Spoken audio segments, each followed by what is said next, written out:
বিশেষ পুণ্য দিনে বিশেষ বিশেষ মানুষদের উপস্থিতি এই পুণ্যস্থানে কি মাহাত্ম্য আছে, কেন এসছে, তাদের এসে কেমন লাগছে, সমস্ত কিছু নিয়ে এক চাঁদের হাট বসেছে যে মানুষটিকে কেন্দ্র করে এই মুহূর্তে।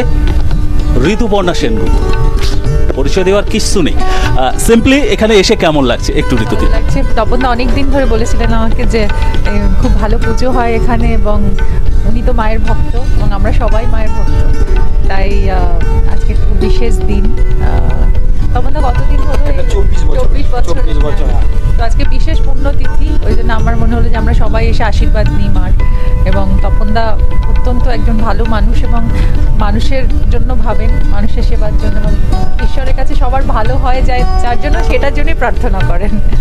তো সেই জন্য আমাদের সাথে অত্যন্ত মানে দাদার মতো তপন দা, এবং আজকে খুব ভালো লাগছে এসে। অত মানুষ এসে তপন দা 1300 লোককে খাওয়াচ্ছেন, বস্ত্র বিতরণ, হুইলচেয়ার আছে, এই চারটে এটা তো অনেক নোবেল কাজ, এবং নোবেল কাজের সঙ্গে সবসময় আমি থাকি যখন কোনো সানু আসছে, কুমার সানু আসছে আমার বন্ধু, খুব রাতে আসছে, ওর একটা ভার্সন ফাংশন। আমারও আজকে আরেকটা আজকে খুব ব্যস্ততা, কিন্তু তাও তপনদা বলেছে বলে আমি আজকে এখানে এলাম এবং খুব ভালো লাগছে।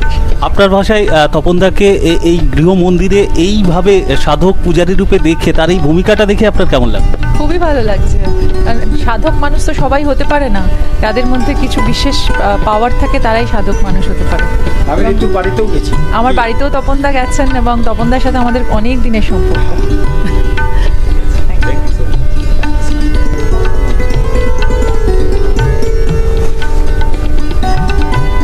এটা আমার মানে এমনি ভালোবাসার একটা ওদিকে নিয়ে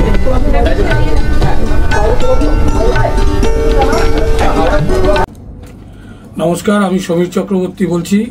আমি অনেক ছোটবেলা থেকে এখানে আসছি এবং আমি আমার পুরো ফ্যামিলি নিয়ে আসছি।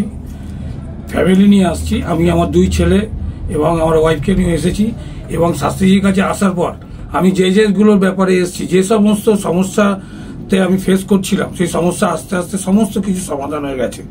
এবং আমি একটা বহুজাতিক কোম্পানিতে চাকরি করি।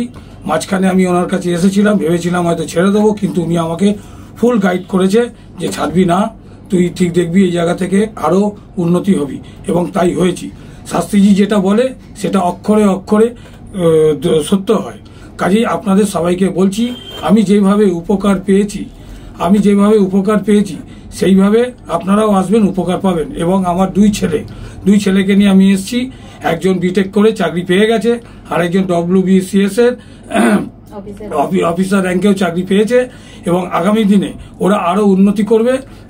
আমাদের দৃঢ় বিশ্বাস, পুরো ফ্যামিলির দৃঢ় বিশ্বাস, আপনারা সবাই আসুন এবং দেখবেন শাস্ত্রীজির কাছে এলে আপনাদের যে সমস্ত সমস্যাগুলো আপনাদের আটকে যাচ্ছে, সেগুলো আস্তে আস্তে সমস্ত সমাধান হয়ে যাবে এবং ভবিষ্যতে আরো সাফল্য লাভ করবে। নমস্কার। অজ্ঞানের অন্ধকার থেকে জ্ঞানের আলোয়, অসুচিতার গ্লানি থেকে সুচিতার স্নিগ্ধতায়, অসত্যের ছলনা থেকে সত্যের সৌন্দর্য সময় যিনি পৌঁছে দেন, তিনি কিন্তু গুরুদেব। গুরু ব্রহ্মা, গুরু বিষ্ণু, গুরুদেব মহেশ্বর, গুরু সাক্ষাৎ পরম ব্রহ্ম, তস্मै শ্রী গুরবে নমঃ। অখণ্ডম মণ্ডলাকারম ব্যক্তম যেন চরাচরম তৎপদং দর্শিতং যেন, তস্मै শ্রী গুরবে নমঃ। জয় গুরুদেব, জয় গুরুদেব, জয় গুরুদেব। গুরু কৃপাই কেবলম। আমি এর আগে গুরু পূর্ণিমা নিয়ে প্রোগ্রাম করেছি। আমি সবাইকে মনে করে দেওয়ার জন্য আবার একটা প্রোগ্রাম ছোট্ট করছি, আপনারা শুনুন। গুরু কি? গুরুকে না করিয়ে মনুষ্য জ্ঞান, মন্ত্রকে না করিয়ে অক্ষর জ্ঞান, নারায়ণকে না করিয়ে শিলা জ্ঞান। আমার গুরু নিত্যানন্দ রায়, তবু সে সুড়ি বাড়ি যায়। অতএব গুরুকরণ প্রত্যেক মানুষের জীবনে কিন্তু দরকার। বারবার বলেছি, সামনে 21শে জুলাই গুরু পূর্ণিমা। আপনার গুরুর কাছে আপনারা দীক্ষা নিয়ে নেন। দীক্ষা না নিলে বলছে পরপারের ওপারে যখন যাব শান্তি নেই, মনুষ্য জন্ম হওয়ার যোগ নেই। গুরু হচ্ছে ভক্ত ভগবানের মিলন ঘটায়। আমরা ঠাকুরকে জল দিচ্ছি, অঞ্জলি দিচ্ছি, ভোগ রান্না করছি, কোনো শুদ্ধ না গুরু দীক্ষা না নিলে। অতএব গুরুকে কিন্তু অবশ্যই গুরুকরণ করার দরকার। আমরা জন্মলগ্ন থেকে গুরুকরণ হয়ে গেছি। কে? পিতা মাতা মহাগুরু। এর উপরে কিন্তু গুরু কিন্তু নেই। কিন্তু দীক্ষা গুরুর একজন প্রয়োজন আছে, যে আপনাকে দিক দেখাবে, অজ্ঞানের অন্ধকার থেকে জ্ঞানের আলোয় নিয়ে যাবে। অজ্ঞানের অন্ধকার থেকে জ্ঞানের আলোয়, অসুচিতার গ্লানি থেকে সুচিতার স্নিগ্ধতায়, অসত্যের ছলনা থেকে সত্যের সৌন্দর্য সীমায় যিনি পৌঁছে দেবেন তিনি কিন্তু মহাগুরু, দীক্ষাগুরু, যে দিক দেখাবে। বাবা মা তো পড়িয়েছে, শিখিয়েছে, মানুষ করেছে, মহাগুরু, তার উপরে কোনো গুরু নেই। দীক্ষাগুরু প্রত্যেকের কিন্তু প্রয়োজন আছে। তাহলে শিক্ষাগুরুকে, শিক্ষাগুরু তো যার কাছে পড়েছি, আমরা পড়াশোনা করেছি, যেটুকু কথা বলতে পারছি, যা পড়েছে সেটা কিন্তু, তাহলে বাবা মাই তো শিক্ষা দিতে পারতো না। প্রত্যেকের একটা একটা করে শিক্ষার একটা বা শিক্ষাগুরু একজন আছে, দীক্ষাগুরু। দীক্ষাগুরু পথ দেখাবে। 40 বছর হয়ে যাওয়ার পর দীক্ষা প্রত্যেকের নেওয়া দরকার, তার আগে যদি নিতে পারে খুবই ভালো হয়। অর্থাৎ সামনে 21শে জুলাই রবিবার গুরু পূর্ণিমা। আমার অজস্র 5 থেকে 7,000 শিষ্য দেশে বিদেশে আছে। সকল শিষ্য ভক্তদের আমি আহ্বান জানাচ্ছি, আমার যারা দীক্ষা নিয়েছে, যারা আমি যাদের গুরুদেব, আমি প্রত্যেকের উদ্দেশ্যে বলবো, আমার মহামন্দির আছে কোথায়, বেহালা চৌরাস্তার কাছে সরকারহাটে, ওই মন্দিরে, ওখানে পুজো পাঠ যজ্ঞ হবে, ভোগ প্রসাদ সবাই গ্রহণ করবে, আমার একটু সান্নিধ্য পাবে আমাদের শিষ্যরা। আমি শিষ্যদের সান্নিধ্য কিন্তু গ্রহণ করব, কারণ গুরু মিলে লাখো লাখো শিষ্য মিলে, আর শিষ্যদের পরশ পাওয়াটাও বিরাট একটা পুণ্যের ব্যাপার আমি গুরুদেব হিসেবে মনে করি। আমার অনেক শিষ্য আছে বিশাল বিশাল জায়গায়, তারা আসলে আমি আনন্দে উদ্বেল, ভালো শিষ্য তো আছেই, সব শিষ্যই সমান, তো কিছু কিছু ভালো শিষ্য আছে, আর ভিসি আছে একজন, যেমন একজন মন্ত্রী আমলাদের মধ্যে একজন আছে, যেমন একজন বড় জায়গায় আছে, আরও বড় রিসার্চ করছে, বিদেশে আছে অন্তত প্রায় 200-250 মানুষ আছে, তার মধ্যে প্রায় 100-150 বিদেশে দীক্ষার লোকও আছে আমার, আর তথা ভারতবর্ষে তথা বিভিন্ন জায়গায় কিন্তু আমার অনেক শিষ্য আছে। তো আমি সশরীরে বা সবকে কিন্তু আমার পুজোতে, গুরু পূর্ণিমার দিন পুজো করি, যজ্ঞ করি, আহ্বান জানাতে পারছি না। আমি এই মিডিয়ার মাধ্যমে বলছি, আপনারা কিন্তু সোশ্যাল মিডিয়ার মাধ্যমে বলছি, আপনারা কিন্তু এসে, বা শিষ্যভক্ত যারা আছে আমার, তোমাদের প্রত্যেককে বলবো, তোমরা এসো, যজ্ঞ দেখো, পুজো পাঠ দেখো, গুরু সান্নিধ্য লাভ করো, আর খাওয়া দাওয়া করো, ভোগ খাও, কে তারপর যাবে। তো ওই দিনে 21শে জুলাই বোধহয় একটা বড় মিটিং আছে আমাদের রাজ্য সরকারে, বিরাট ভালো দিন ওই দিন উনি করেন। তো প্রত্যেকের উদ্দেশ্য হলো যাতায়াতের প্রবলেম হয়, একটু দেখে শুনে চলে আসতে হবে।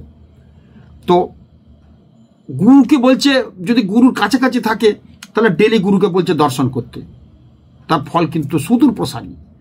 যদি একটু দূরে থাকলে মাসে একবার গুরু দর্শন করতে বলছে, অনেক দূরে থাকলে বলছে 6 মাস ছাড়া, আরও দূরে থাকলে 1 বছর গুরু পাদ পদ্মে স্পর্শ করা দরকার বলছে শাস্ত্রে। গুরুকে যদি স্মরণ করি আমাদের নিজেদের গুরুত্ব বেড়ে যাবে। গুরু কিন্তু পথ দেখাবে, গুরুকরণ ছাড়া আমাদের কিন্তু মনুষ্য জন্ম বৃথা।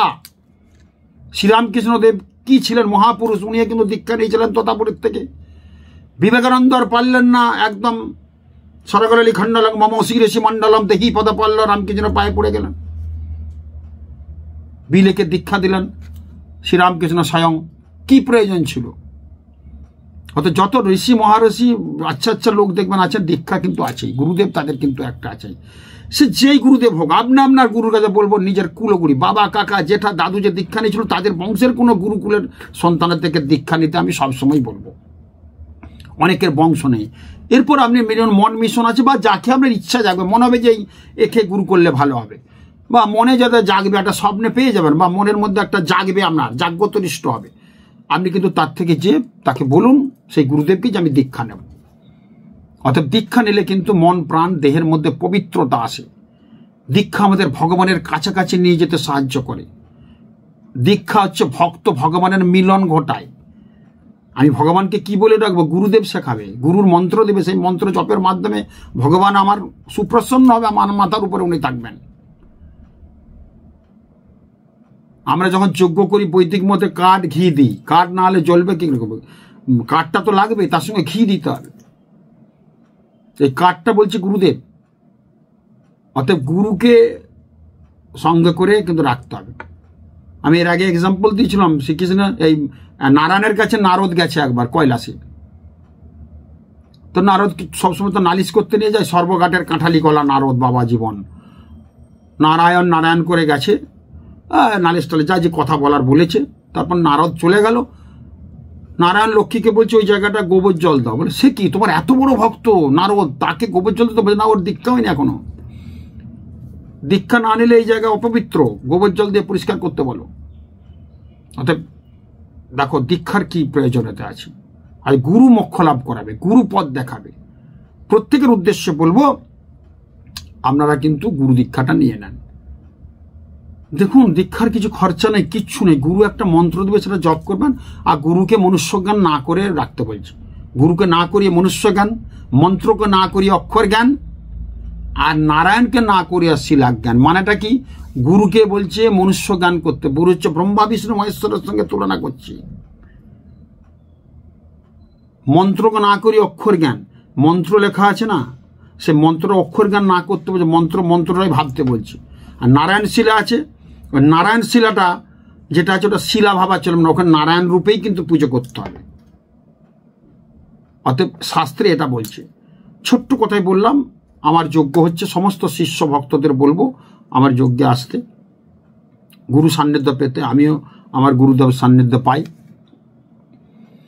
আমার গুরুদেব আসতেন আমার বাড়িতে গুরু পূর্ণিমার দিনে, আমার আহ্বান থাকে এরকম। গুরুমাও এবার আসবেন, গুরুদেব দেহ রেখেছেন, গুরুমাও আসবেন প্রতি বছর কিন্তু আসেন। আমি গাড়ি করে আবার পৌঁছে দিই গুরুদেবের বাড়িতে। তো এই যে এই যে গুরুকরণ, গুরু ভক্তি, এটা না থাকলে আমাদের জনজীবন কিন্তু সেই মতো আমরা চলতে পারবো না। প্রত্যেকের উদ্দেশ্যে আমি অল্প, আরও গুরু নিশে অনেক কিছু বলা যায়। আমি জাস্ট একটা প্রোগ্রাম করেছি, এর আগে দেখেছেন বোধহয়। একটা প্রোগ্রাম আপনাদের মনে করিয়ে দেওয়ার জন্য, আপনারা দীক্ষা যদি না নিয়ে থাকেন, ভালো গুরুর থেকে দীক্ষা নেন, ভালো গুরুর থেকে দীক্ষা নেন। আর গুরু দীক্ষা নেওয়া হয়ে গেলে, গুরু যদি থাকে, গুরু ওই দিন গুরু পূর্ণিমার দিনে গুরুর সান্নিধ্য লাভ করুন। গুরুর পাদ পদ্ম স্পর্শ করে সাষ্টাঙ্গে প্রণিপাত করে গুরুদেবের আশীর্বাদ নেবেন। প্রত্যেক শিষ্যের উদ্দেশ্য বলবো, তার গুরুর কাছে এরকম থাকবে। আর গুরুর পছন্দের জিনিস গুরুকে দান করুন। সেটা একটা পৈতেও হতে পারে, 500 পরিয়ে হতে পারে। একটু মিষ্টি নিয়ে জল খাওয়াতে, যে মিষ্টি ভালোবাসে সেটা নিয়ে যাবেন। গুরুর পছন্দের জিনিস আপনি যত যদি সম্ভব হয় নিয়ে যাবেন। আর সম্ভব যদি থাকে তো নিয়ে যাবেনই, এটা নেওয়া যাওয়া কর্তব্য। ওই দিন গুরুকে রজনীগন্ধার মালা পরাবেন। অতএব এইগুলো কিন্তু করা দরকার। আপনারা গুরু দীক্ষাটা নেন, দেখবেন কত শান্তি পাবেন, কত দিক পাবেন। আপনার ত্রিতাপ জ্বালা যন্ত্রণা কিন্তু জুটিয়ে হয়ে যাবে, জুড়িয়ে যাবে। আপনার ধর্ম, অর্থ, মোক্ষ, লাভ, এগুলো কিন্তু আপনার জয়লাভ হবে। ধর্ম, অর্থ, মোক্ষ, কাম, এগুলো জয়লাভ হবে। চতুর্বর্গ ফলপ্রাপ্তি লাভ হবে গুরু দীক্ষা নিলে। সাংসারিক অনেক উন্নতি হবে। আপনার দেহ মনের পবিত্রতা বাড়বে, দেহ অনেক শুদ্ধ মনে হবে। দেখুন, দীক্ষা নেওয়ার পর মনে হচ্ছে পবিত্র এসে গেছে শরীরের মধ্যে, পবিত্রতা আনন্দ এসে শরীরের মধ্যে। অনেক ভালো থাকবেন, দেখবেন। দীক্ষা নেন, প্রত্যেকের উদ্দেশ্য পড়ব। গুরুর মুখ নিঃসৃত বাণী ওই দিন শ্রবণ করতে হয় গুরু পূর্ণিমার দিনে। সারা বছর যা হয়েছে, গুরুর দেখা নেই বা দূরে আছেন বা আপনার সম্ভব নয়, একটা দিন কিন্তু গুরু সান্নিধ্য লাভ করা দরকার। পৃথিবী উলট পালট হলেও যেতে হবে গুরুর কাছে, গুরুর শক্ত হাত ধরতে হবে, গুরুর আশীর্বাদ নিতে হবে, গুরুর মুখ নিঃসৃত বাণী শুনতে হবে। ওই দিন গুরু আত্মজ্ঞান প্রদান করবে, ধর্ম, অর্থ, মোক্ষ, কাম লাভ করাবে এই গুরু পূর্ণিমার দিনে। অতএব সেই জায়গাটা হবে, যজ্ঞে আহুতি দেওয়া হবে। যজ্ঞ চলবে, যজ্ঞ পুজো পাঠ আহুতি দেওয়া হবে। সে আহুতি কিন্তু দিলে ভীষণ ভালো ফল হবে। প্রত্যেকের উদ্দেশ্যে আমার বলার প্রোগ্রামটা করতে হবে, গুরু দীক্ষা নেন, গুরুকরণ করুন, গুরু করুন। নিজে আপনার গুরু দীক্ষা নেন, বা যদি মনে হয় কারোর থেকে দীক্ষা নেবো, তার সঙ্গে কথা বলুন গিয়ে। খুব ভালো থাকুন, নমস্কার। গুরুকে জানাই শতকোটি প্রণাম।